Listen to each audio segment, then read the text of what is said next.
सात संगत जी, बड़े प्यार और सत्कार से कहना जी, धन निरंकार जी। सात संगत जी, इस संसारिक स्थिति परिस्थिति को देखते हुए संत कबीरदास जी महाराज जी ने बड़ी सुंदर भाव से लिखे हैं। कहते हैं कि फल कारण सेवा करे, तजे न मन से काम हो, तजे न मन से काम हो। कह कबीर सेवक नाही, कह कबीर सेवक नाही, चाहे चौगुना दाम हो, कह कबीर सेवक नाही। सत्संग जी, आज सत्संग जी कोई इंसान है, देखे होंगे जब कहीं भी जाते हैं तो मन में सत्संग जी ऐसी मनोकामनाएं लेकर पहुंचते हैं कि भगवान हमें सारे सुख साधन मिल जाएगा ना, तो इसके बदले में हम ये चढ़ावा करेंगे। भगवान हमारे घर एक बेटा हो जाता ना, तो ये चढ़ावा करेंगे। भगवान हमें धन दौलत हो जाता ना, तो ये चढ़ावा करेंगे। हे भगवान हमारी दुख तकलीफ परेशानी ख़त्म हो जाता ना, तो हम ये चढ़ावा करेंगे। कहने का भाव है सत्संग जी, आज एक इंसान सत्संग जी मन में चाहत लेकर भगवान के पास जाते हैं। सत्संग जी संत महापुरुष कहते हैं कि भाई हमारा मांगना ही गड़बड़ हो जाता है। हमारी मांग में भी बड़ी चतुरता बड़ी चतुराई होती है। मांगते तो हैं लेकिन उसके साथ हम घूस लगा देते हैं। अब कहिए सत्संग जी, वो मांग एक्सेप्ट होने वाली है? कई सारे संत महात्मा सत्संग जी, कई सारे अच्छे इंसान भी इस तरह के मांग लेते हैं। कई बार देखे होंगे सत्संग जी कहते हुए इंसानों को कि हमारे घर में हमारे बेटे जो है उसको सर्विस लग जाएगा तो सत्संग करवाऊंगा, लंगर करवाऊंगा, दान दूंगा, पर्ची कटवाऊंगा। कहते हैं सत्संग जी ये हमारी मांगे नहीं है, सत्संग जी ये चालाकी है, ये हमारी मांगे चालाकी भरी है, तो ये बात बनने वाली नहीं है। कबीरदास जी महाराज जी बड़े सुंदर भाव से लिखे हैं कि कोई आबे बेटा मांगे भेंट रुपया लीजे जे, भेंट रुपया लीजे जे। कहते हैं कि प्रभु जितना धन दौलत चाहिए ले लो, लेकिन हमें एक बेटा दे दो।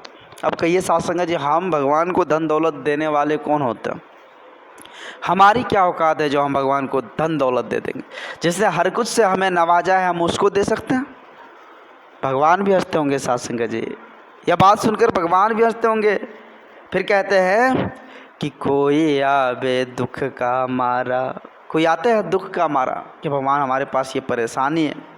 कहते हैं कि कोई आवे दुख का मारा, हम पर कृपा कीजिए जे, कोई आवे दुख का मारा। कोई आते साथ से, प्रभु हम बहुत परेशान हैं, हमें यह बीमारी तंग कर रहा है, हमें यह परेशानी तंग कर रहा है, आप जी कृपा करें, आप जी कृपा करें, आप जी कृपा करें। सत्संग जी हमारी मांगे सिर्फ वहाँ है। कोई आते हैं फिर कहते हैं कि बहुत सारे ऐसे इंसान होते हैं जो धन दौलत की मांग करते हैं भगवान से।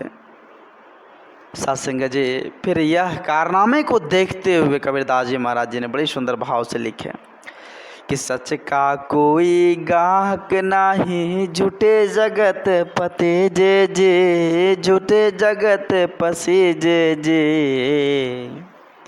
कहत कबीर सुनो रे भाई साधो, कहत कबीर सुनो रे भाई साधो, इन अंधों को क्या दीजिए जे, कहत कबीर सुनो रे भाई साधो। कहते हैं इन अंधों को क्या मिलेगा जो सिर्फ मांगे लेकर आ रहे। सच का ग्राहक कोई नहीं आता, सच का ग्राहक कोई नहीं आता।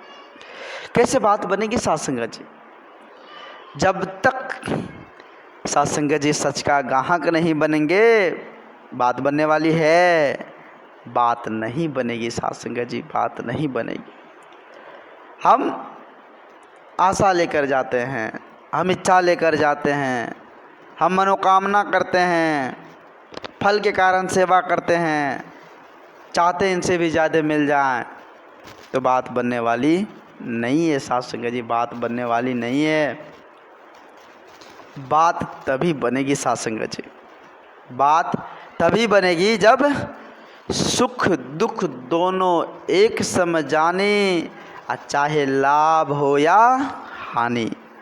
दोनों स्थिति परिस्थिति में अगर आप एक समान हैं तो ही बात बनने वाली है, तो ही बात बनने वाली। हमारे पास सुख था और दुख आ गई, परेशानी आ गई, क्या हम साथ संगत जी भगवान को दोष देने लग जाएं? तो फिर बात नहीं बनेगी। साथ संगत जी जब सुख और दुख में दोनों एक सम स्थिति समता के भाव के साथ, चाहे लाभ हो चाहे हानि हो, उसमें भी एक स्थिति बन जाए तो ही साथ संगत जी सच्ची ज्ञान का बोध हुआ करता है। और जैसे सच्ची ज्ञान का बोध हो जाता है साथ संगत जी, वो सारे कार्य ईश्वर पर छोड़ देते हैं। वो कहते हैं कि हम राजी उसी में हैं जिसमें तेरी रजा है, जो आप कर ले, जो मर्जी आपकी है। तो साथ संगत जी यह दिव्य ज्ञान आप जी को सच्चे सदगुरु के श्री चरणों में जाकर ही मिलेगा, क्योंकि जब तक गुरु का संग नहीं होगा तब तक बात बनने वाली नहीं है, तब तक ये सुख दुख में एक जैसी स्थिति आने वाली नहीं है। फिर चाहे जीवन में लाभ हो या हानि, एक स्थिति तब तक नहीं बनेगी जब तक हम सच्चे सदगुरु के श्री चरणों में खुद को समर्पित नहीं करेंगे। तो दास अधिक शब्दों का सहारा नहीं लेगा, दास माफ़ी चाहेगा, दास को माफ़ करना, अपने श्री चरणों से जुड़े रखना और दास को भी ऐसी साहस देना जो दास निरंतर आप जी के श्री चरणों से जुड़कर सेवा सत्संग का आनंद लेता रहे। प्यार से कहना जी, धन्य निरंकार जी।